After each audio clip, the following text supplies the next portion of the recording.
What's up guys, this is Ultimate Device Vids, and today in this video we're going to be doing a battery drain test between the new 2022 third generation iPhone SE and the two previous iPhone SE models, being the 2020 second generation iPhone SE and the 2016 first generation iPhone SE. And before we get started, it's very important that I mention that a very large factor that contributes to how your battery life is going to be is the condition of the battery in your device. And it's particularly important that I mention that in this type of video when I'm comparing older iPhones to newer ones, as most people who are using devices like the iPhone SE first generation probably have a battery that's been through several charge cycles and that's been used for several years, like 4 or 5 years of usage. And the same thing to a lesser extent could be said about the second generation iPhone SE users as well, just because these devices have been out for a few years. Now, all three of the devices that we're using in this video have batteries that are in good condition, just to create a more level playing field. As if I were to use any devices with batteries that had been through several charge cycles and several years of consistent usage, I think that would be totally unfair, as it would throw off the accuracy of the test. So as always, just keep in mind that the battery performance of any device can vary quite a bit depending on the condition of the battery in the device. Also, True Tone, Night Shift, and Auto Brightness are disabled on all three of these devices, as you can see. They're also all running the latest version of iOS 15 as of recording this video, and the brightness on all three of these devices is set as close to the same as I could get using a lux meter for reference, and the volume is turned down on all of them. And alright, let's go ahead and kick things off as usual with 1 hour of YouTube video streaming. So we're going to load up the very same YouTube video on all three of these devices, and we're going to stream it once again for an hour at 1080p quality. And after 1 hour of YouTube video streaming, checking in, as you can see, all devices actually performing very similarly so far, just a few percentage points apart, and no surprise with the third generation iPhone SE in the lead. Next, we're going to move on to 1 hour of Instagram. So for the first 10 minutes, we're going to be looking through stories on Instagram, and for the remainder of the hour, we'll be scrolling through Instagram posts containing both photo and video posts. And something else that I also think is very important to mention in this type of video is that there's always a variety of varying factors that contribute to how your battery life is going to be. Of course, things like what you do on your device, once again, the condition of the battery in your device, also the brightness of your screen, any background processes that are running, cell signal strength, and a whole host of other things play a very big role in how your battery performance will be. And of course, I'm controlling as many of these variables as I can to get the most accurate results. As I mentioned earlier, the brightness is set as close to the same as I could get on these three devices. They're also all connected to the very same Wi-Fi network. Also, there's no SIM cards in any of these devices to create a level playing field in regards to cell signal strength drainage. So you should also definitely keep in mind that in the real world, factors will definitely vary all over the place. But even in a hyper-controlled test like this, there's always going to be minor little variables that throw each device off a little bit. So rather than interpreting this video as a super detailed percent point by percent point analysis, you should just interpret this video as gauging overall battery performance on these three devices in comparison to one another. And after a full hour of Instagram checking in, as you can see, all devices are still relatively close to each other. Of course, it is straight down the line in terms of generations, with the iPhone SE third generation in the lead, followed by the second, followed by the first. And with all devices performing pretty good so far, we're going to move on to 1 hour of playing Minecraft. And quick note, the render distance setting for all three of these devices in the Minecraft settings is set to 8 chunks. And basically this setting determines how far out into the game is going to be rendered out when you're playing it. Now, the default render distance on the iPhone SE second and first generations were set to a slightly lower amount, I assume just to make them perform a little bit better in the application. But of course, for this test, again, to keep things as fair as possible, I moved them up to 8 chunks to match the iPhone SE 3, so they're all on the same render distance setting. But alright, let's just go ahead and get into the game here and play for an hour. And checking in after a full hour of playing Minecraft, as you can see here, the iPhone SE third generation is starting to show a little bit of a more noticeable lead at this point in the test after Minecraft. But all in all, I'm actually pretty impressed by the performance of all three of these devices so far. Next, we're going to move on to 1 hour of web browsing. For the first 30 minutes, we're going to be loading new web pages and scrolling through web pages on apple.com, and for the second 30 minutes, we're going to be doing that on theverge.com. And alright, after a full hour of web browsing, checking in, the same overall trends are continuing, of course, straight down the line of generations, with the SE third generation in the lead. But once again, I can't help but be impressed by all of them. The iPhone SE second generation, and especially especially the iPhone SE first generation, still going strong with 30%. Next, we're going to play Subway Surfers for 30 minutes. And after 30 minutes of Subway Surfers, the third generation iPhone SE is at 45%, the second generation SE is at 28%, and the first generation SE is at 17%. So with the same overall trends continuing, we're going to move on over to Temple Run for 10 minutes of playing the game, with ads appearing in between each round. And after that, the iPhone SE first generation is getting pretty low at 9%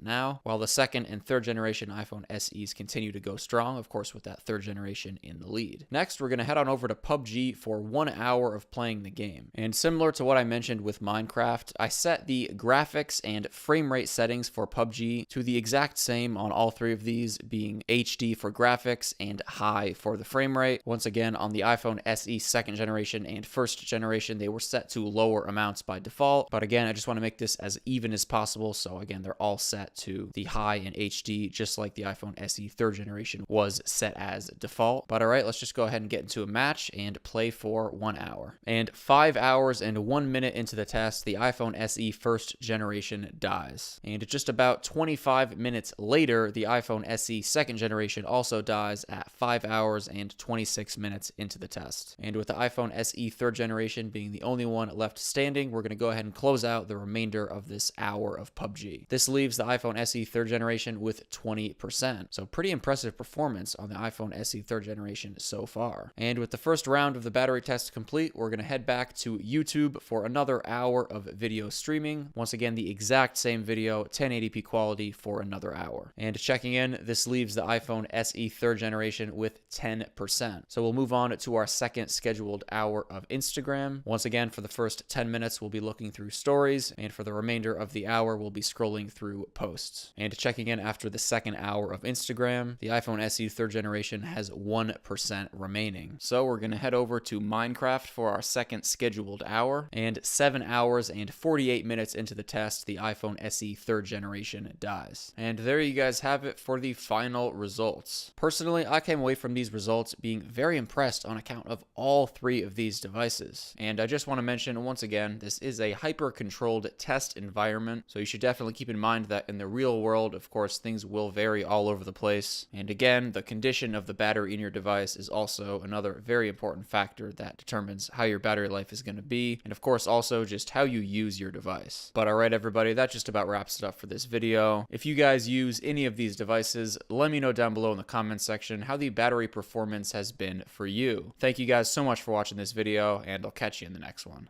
Peace out.